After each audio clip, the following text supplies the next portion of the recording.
Right here at 5:30 with Dr. Eugene Gosy and the latest indictment against the Amherst pain specialist, which now implicates him in connection with 6 deaths. And a lot of you are talking about this as Gosy had thousands of patients locally. Our Dave McKinley reached out to some of those under Gosy's care and found that whether they think he is a monster that the feds portray him to be or a healer who went to great lengths for his patients depends on who you ask.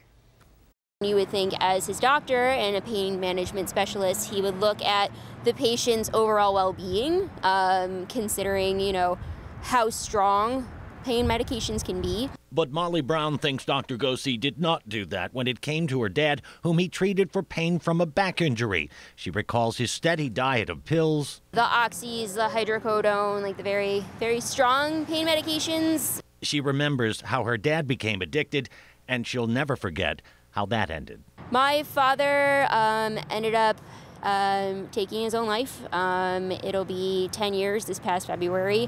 One man who claims to have been in Gosy's care for 18 years after suffering a broken neck and provided this x-ray said he felt the pain pills were pushed unnecessarily.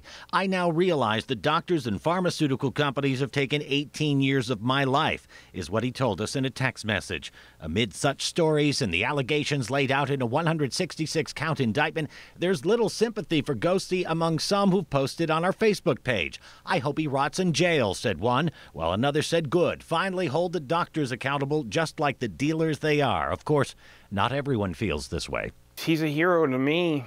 Chris Abbott says Gosy was the only one who finally managed the intense pain he suffered due to radiation poisoning, which he says he contracted doing work for the military. I never had to go to rehab. I never had an overdose. He watched me and took care of me, like a hawk.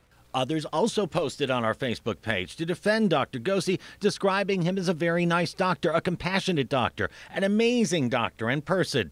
Many of his defenders also used the word scapegoat, including one of his patients who texted us to say, blaming Dr. Gosy for any deaths or overdoses is like blaming the car dealership for crashes and deaths. Any medication's a killer drug if you abuse it.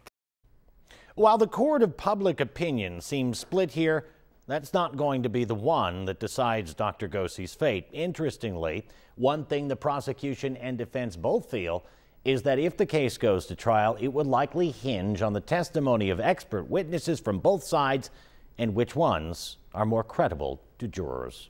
Dave McKinley, Channel 2 News.